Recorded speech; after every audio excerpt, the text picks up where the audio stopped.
Now, it is my great pleasure to introduce to you maybe the dream team of panel discussions, the high-powered offense here that we have. We have three cabinet secretaries that are going to join us to discuss issues facing the cities from their agency's perspective, and we are so thrilled and pleased to have, ladies and gentlemen, first and foremost, Secretary Shaun Donovan, U.S. Department of Housing and Urban Development. We have Anthony Foxx, Secretary of U.S. Department of Transportation and former mayor of Charlotte, North Carolina, and Gina McCarthy, Administrator of the U.S. Environmental Protection Agency. Ladies and gentlemen, give a warm NLC welcome.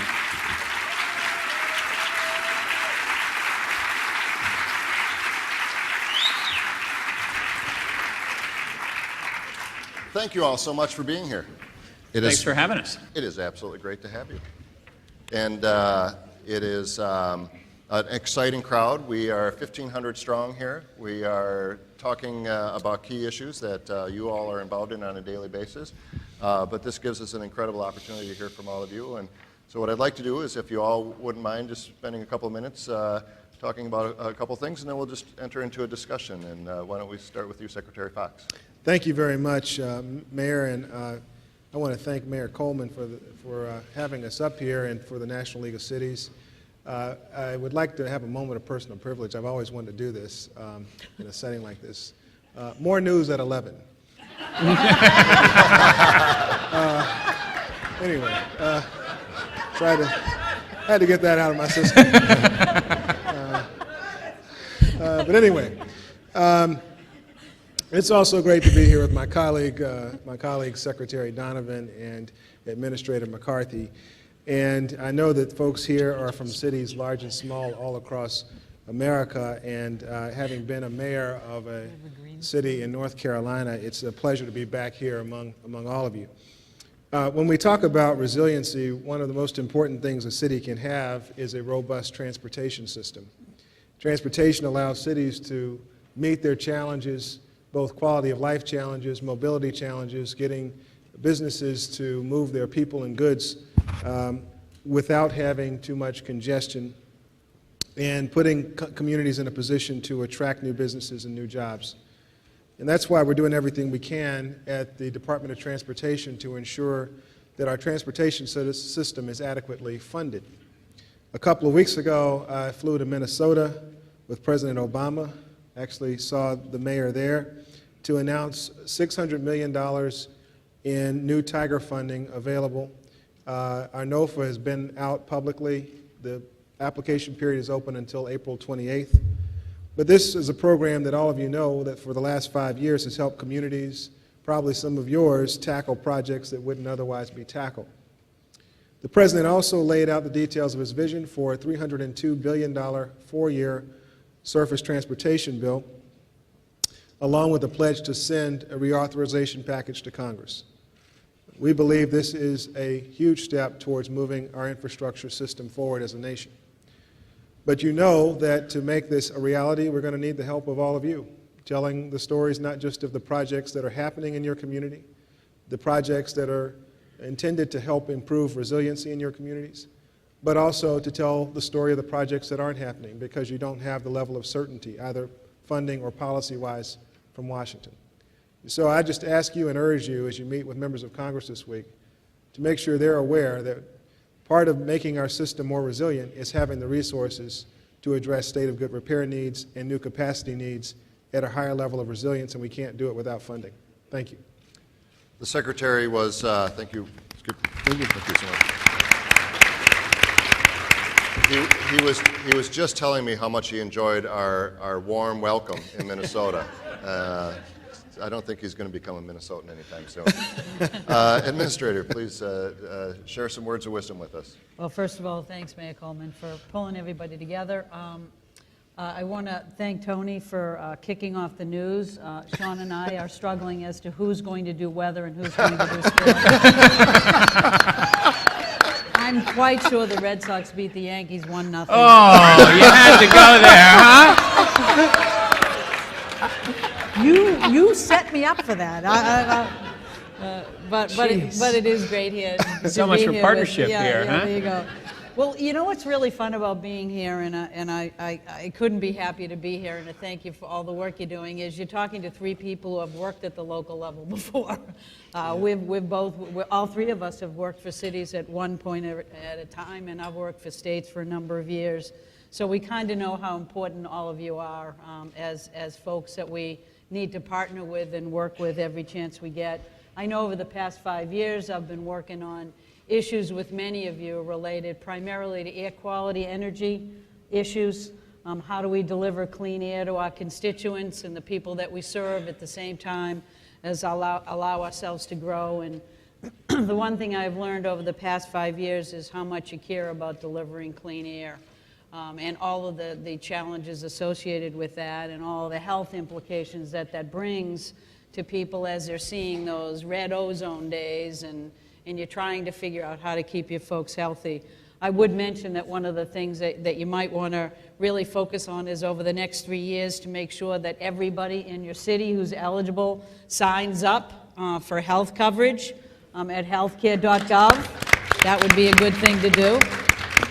But in addition to all the clean air work we're doing, one of the biggest initiatives that President Obama is moving forward on is an initiative to address climate change, which really is a fundamental public health challenge, as well as an economic challenge for all of us to begin to face as we're looking at the challenges of adaptation and resiliency. How do you keep your communities healthy and safe in the face of a changing climate? And the President did put out a climate action plan, so we're going to be moving forward. There's a lot of work that you're doing. If you're wondering how committed we are on this, well, you better just sort of be prepared for one of us to show up on your doorstep at some point in time, because the President is incredibly committed. One of the things he's done in his budget is to look at providing EPA some additional funding to work with 100 more cities beyond what we're already doing, to look at what we call green infrastructure, to address your water challenges in a way that's much more cost effective, will help your communities look beautiful, help people enjoy a more livable setting. And so we're really excited about that. We also have some additional support for some urban green space work, for protecting coastal wetlands, and the President has also put together and requested funds for a fund he calls the Opportunity Growth and Security Initiative, which is really a $1 billion fund to look at climate resilience. Because he recognizes that while EPA is going to work hard to reduce greenhouse gas emissions, we're still facing an already changing climate. And people are out there, you folks every day are out there looking at how you can look at your flood management, your stormwater challenges differently, look at issues of drought, and those are challenges that you shouldn't have to face together. You didn't create them, but we need to all partner to figure out how we address them. So I'm pretty excited. I also know, and I'll let Shaun speak to this, that the partnership that this President has created between these three agencies is really quite remarkable. We have a partnership for sustainable communities that has already probably reached many of your communities, but it is an opportunity for you to think holistically about what you need for your communities, and instead of shopping one agency at a time, we're pooling our resources to do the right thing, because we know that you know better than anybody else what you need to keep your communities moving forward in a safe and healthy and sustainable way, and that's what we want to fund together. And so I think that life is good right now. We can make it better together. Thanks so much. Thank you so much. Thank you. Mr. Secretary, I guess that makes you weather. And so if you could forecast for us what the next couple of years look like under your department and your administration. Absolutely. Let me just step over to the weather map here, and you'll see that we've got a cold front coming down from Minneapolis, I think it is, actually. Hey, they start in Canada. Don't blame me. Yeah, it's that old polar vortex. We've heard about that. But look, it is great to be back with you all and to be with one of the most innovative mayors in the country. Just remarkable work that you're doing, even if it is cold. Thank you, and I'll make sure to pay you later. And also just want to say thank you to my great partners here, to Gina and Anthony, who have, in a short time, I think have brought an incredible amount of energy and focus to the work that we're doing together in the Partnership for Sustainable Communities. So great to be back with you. I will also echo Gina's comments that over the next 3 weeks, it is just so important that we work together to get folks connected to the healthcare opportunities that they have. This really is a once-in-a-generation opportunity, and we shouldn't let it pass for the folks that we all serve. And I know you care so deeply about your constituents. It's a great opportunity. Please help us make sure folks get connected. I'll just spend a couple minutes really building on what Anthony and Gina have said, and so much of the work that we've done in the Partnership for Sustainable Communities is about this focus on how we connect where people live to where they work, and all of the infrastructure, the transportation, and the housing development that takes to make it work.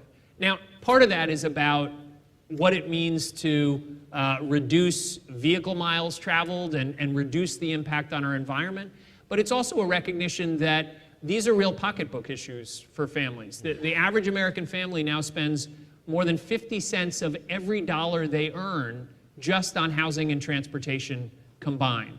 And if we're continuing to build communities in a way that has them spending not only that much of their paychecks, but 2-3 hours a day away from their families, that's not the way we want to end up in this country. And it's something that we can work together so effectively as partners with all of you to begin to reverse that direction. I think we've taken great steps in the first 5 years we've been working on this.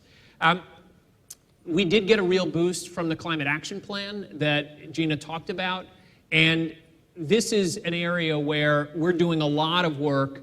If you think about energy efficiency of our buildings, 20% of our carbon emissions come from our residential buildings. Huge opportunity to do more with making sure that all the buildings out there that people live in are as energy efficient as they can possibly be. We launched recently a Better Buildings Challenge. It's been very successful in the commercial area. It was a big initiative of the president's in the first term. We've expanded it starting last fall to residential buildings, and particularly to focus on multifamily buildings. We've signed up owners of multifamily housing that represent over 250 million square feet, that impact over 270,000 families so far. And so that's an initiative that we really want to be partnering with all of you on to get as many folks signed up to make a pledge to improve energy efficiency by at least 20% in buildings across the country. But the thing I wanted to spend the last minute or so on is the work that we're doing to try to make sure that communities are more prepared for our changing climate. And I will say, there is nothing as difficult as the work that I've done trying to respond to natural disasters around this country.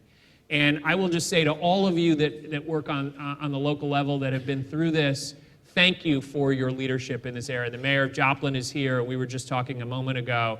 The fact is that there is nothing quite like looking in the eyes of a family that has just seen their home destroyed, their community wiped out in the matter of sometimes in just a few minutes.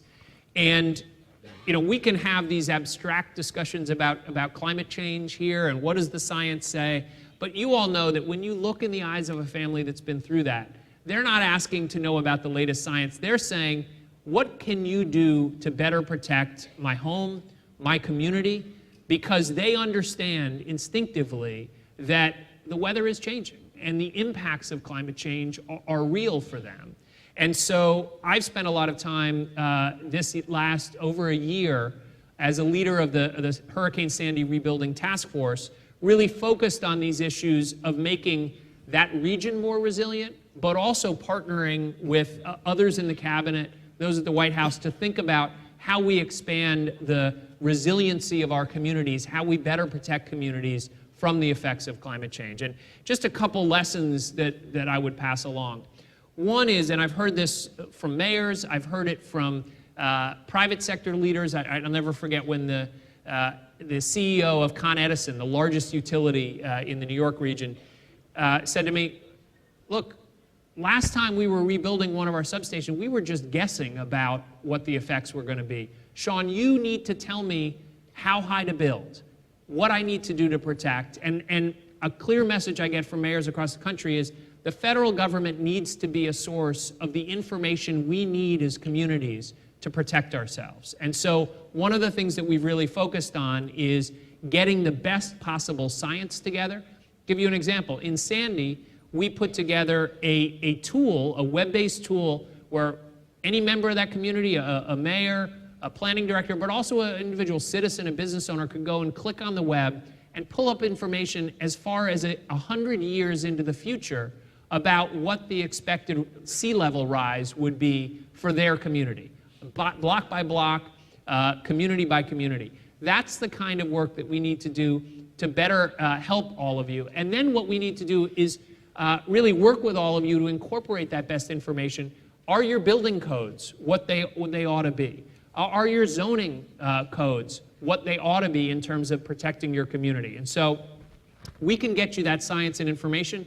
We want to partner with you in doing the work that you need to do at the local level to make sure that your community is protected. And then we can bring the resources. Gina talked about the $1 billion fund that the president included in his budget for next year.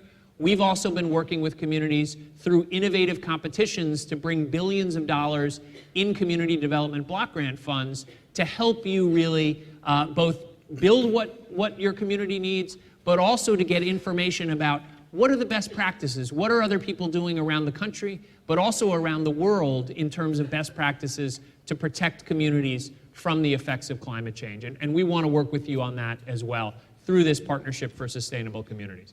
It's great to be back with you, and hand it back to Chris for the rest of the news. Thank you. Thank you, Mr. Secretary. Nicely done. The Secretary wants to do the news. When I do panels like this, I slip into my William F. Buckley imitation. But half the people in this room don't really get that reference anymore. So that and the fact that it usually ends up being more like Garrison Keillor than William F. Buckley. But everything that you all said really struck me about how interconnected all of our issues are. You don't separate things out into here's EPA and here's HUD and here's transportation. And one of the things that I think has been really successful is the Sustainable Communities partnership between DOT, EPA, and HUD. And I know that there is currently no funding into the future on that. And I'm wondering what does the future of that partnership look like that has really, I thought, really brought the conversation about the interconnectedness of these issues together.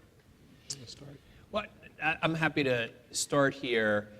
One of the things I think we should recognize is that through the planning grants we were able to make in the first few years of the administration, we reached communities that are home to half the American population. So while we would love to continue, and we will partner with Gina and Anthony going forward on trying to bring more planning dollars to this partnership, and we have a number of strategies where we think we can do that. We're going to keep pushing with Congress to do that.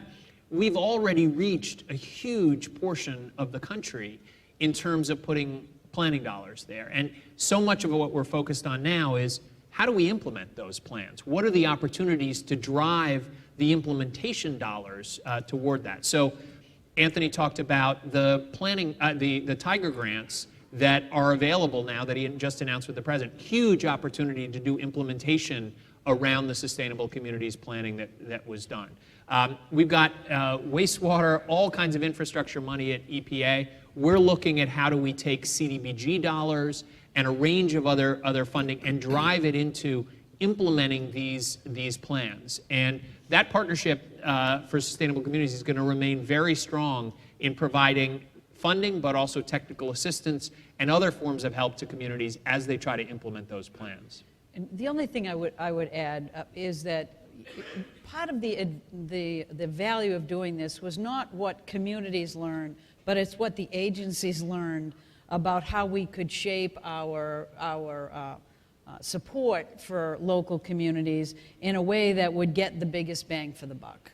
I mean, part of the challenge is that I know that we can do better in shaping our work that we do on water and wastewater if we think about green infrastructure up front and how you would align those infrastructure investments in ways that are going to support how communities want to grow and how they want to look. But we need to build it into the system. So we've learned the challenge for us is how do we make this business as usual and make the systems that we have in place to implement the plans be effective enough so that when I'm spending $1, I'm not conflicting with the way in which Tony wants to go with transportation, but we're actually supporting that. So I think that momentum is there. We have to make sure that we change our programs to reflect the lessons that we've learned as agencies. Yeah, I would agree. I think the only other thing I would add in addition to what Shaun and Gina have said is that the President's been very clear that this is a year of action. And to further to their points, these plans that have been developed over the years in the Sustainable Communities era, now is the opportunity for us to really start to drive those plans into reality. And not to be a one-trick pony, but it brings me back to our basic challenge in transportation right now, which is that we have a funding cliff that we're approaching with the Highway Trust Fund, which is set to become insolvent as early as August or September.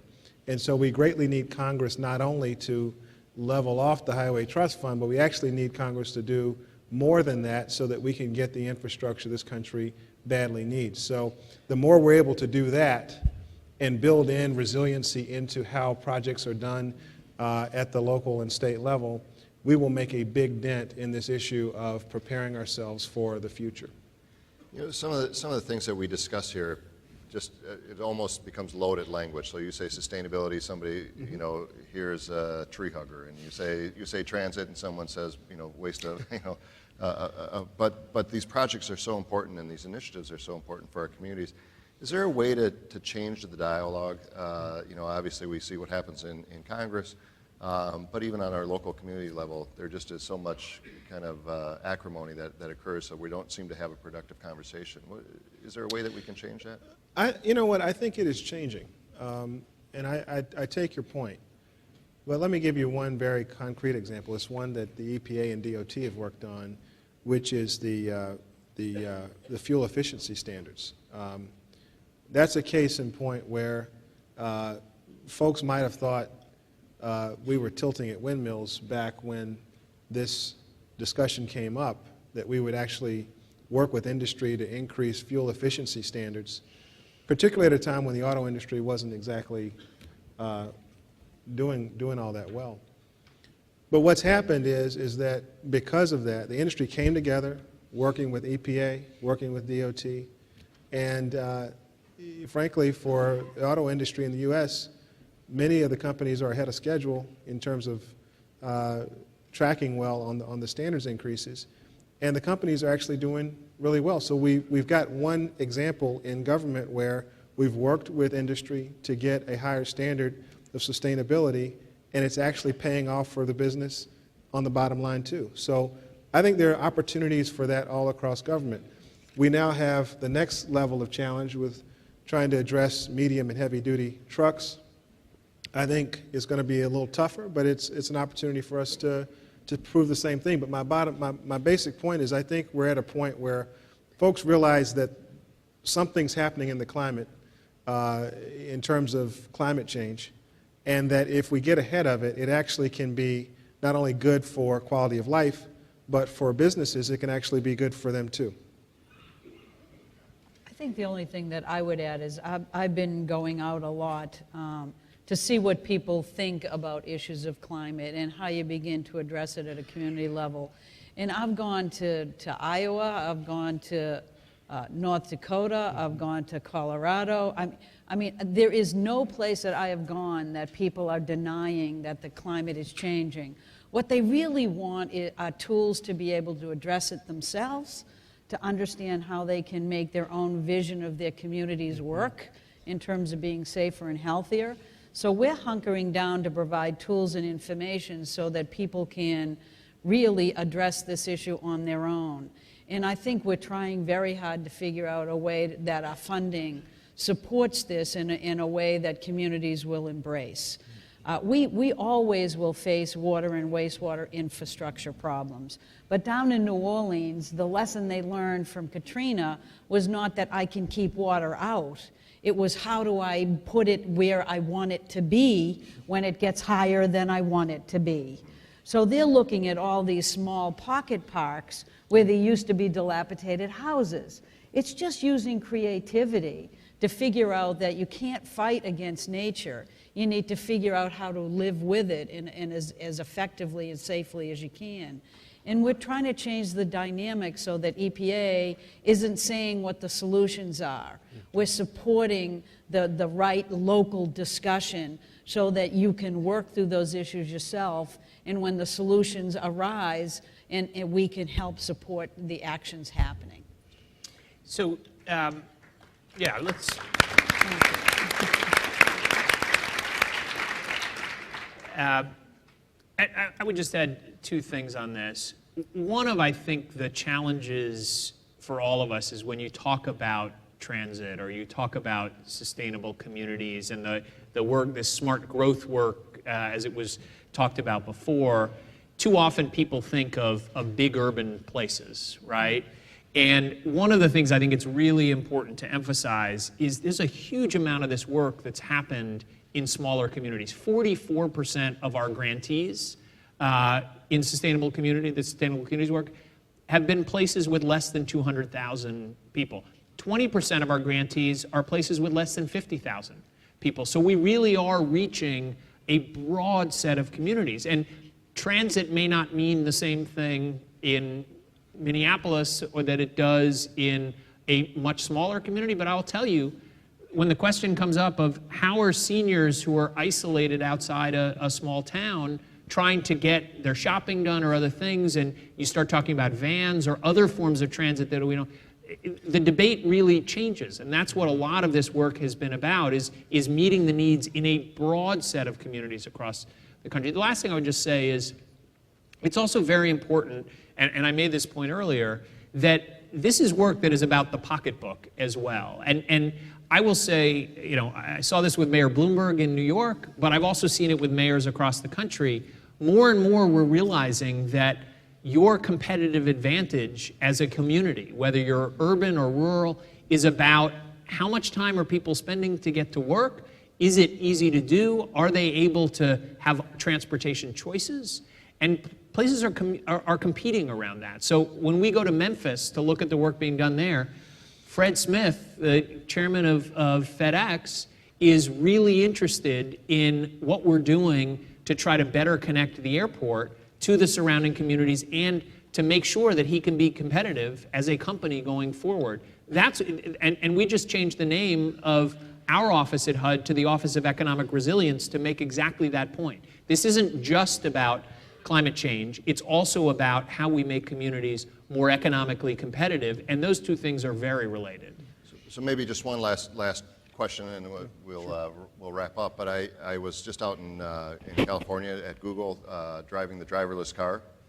Well, that's really my only point. I just wanted to brag about that. No, but there were several things that struck me. First of all, to your last point, which is how long people are commuting. Literally talked to somebody who commutes 2.5 hours each way, and even though they consider it work time, you're still on a bus for 2.5 hours each way. But the other thing was kind of the equity piece of this, that we are designing technologies and transportation systems and a lot of this that quite frankly are making it harder and harder and more expensive to live in urban cores, and really it is becoming, I think, a social justice issue on how some of these decisions are being made. How do we factor in this increasing disparities that we face in our communities and really start making investments that include everybody in the successful outcomes? A great point. And at the federal level, in terms of transportation, we're somewhat captive to the projects that are brought to us. And so there is a huge element of this that involves local communities, local decision-making, balancing of equities at the local level. In my experience, both here and in my hometown of Charlotte, it's really hard to address this issue of income inequality, poverty, whatever the right word you want to use. Our rubric is ladders of opportunity, how we get more people in the middle class and people who are trying to get into the middle class. But it's really hard when you talk about putting, for example, a transit line down into an area that, maybe a lot of population, but not a lot of economic activity. But we also know, having looked in city after city after city, that when you do that, the economic activity emerges. Now, the question is, how do you handle that transition? And how do you handle the equities at the local level, how the legacy community will receive this, how much say-so are they having in the decision-making process, and it just requires local leadership. But let me tell you that where there are projects that are innovative, that are catalyst projects, and they don't have to just be in urban America, by the way. I think Shaun's point is exactly right, that there are opportunities in rural America, in suburban America, to do the same thing. But we've got to have that conversation happening at the local level in a real way, and projects coming to us that folks feel strongly about at the local level. Anybody else? I'm not sure I need to add too much other than, the issues of environmental justice are ones that EPA has been working on to some success for a while. But there are two factors of this. It's recognizing that when you're making national decisions, like how do you utilize your resources in ways that are going to create opportunities to climb the ladder from the up into the middle class. But you can't climb it if you have asthma or you have a heart problem that is exacerbated by environmental outcomes. And you need to recognize that and deal with that nationally. But honestly, a lot of our biggest success has been just open to doing capacity building in local communities. It's about giving people the confidence to participate in decision making, having them understand what the risks are in their own communities and be able to articulate that effectively so they can be part of the process of discussion and decision making. So a lot of it is just having the courage to recognize and to admit that you don't have everybody at the table that has a stake and should be at the table, and having the courage to get them there and to support them when they're there. That is one of our biggest tasks. Look, there's no better example of that from my perspective than the work that's been done in Minneapolis, where there really is a focus on, well, if we're going to build a transit line, how do we make sure that the value that's going to create doesn't push low-income folks out, but actually build into the zoning, build into the construction that's happening there, a real focus on it. We've also seen it on Native American reservations that have been doing this kind of sustainable communities planning, where they've built in how are we going to make sure folks can get connected to jobs and build their incomes through this. So I think this can be a fundamental part of how we create a ladder to opportunity, as the president likes to say, for lots of folks that are too often disconnected. But it is a great opportunity. Last thing I would just say is I am so committed to this work. We've just hired a fantastic new leader for our Office of Economic Resilience, as we've renamed it, named Harriet Tregoning, who was the planning director here in D.C. She knows local government very well, but she's also worked at the federal level in EPA as well. And she really is going to be a great leader, is very committed to these issues as well. So I hope all of you will get a chance to meet her and work with her very closely. Well, as we say thank you to Secretary Donovan, Secretary Foxx, and Administrator McCarthy, I will simply say good night and have a pleasant tomorrow. Thank you so much for being here. Great job. Great job. Thank you so much.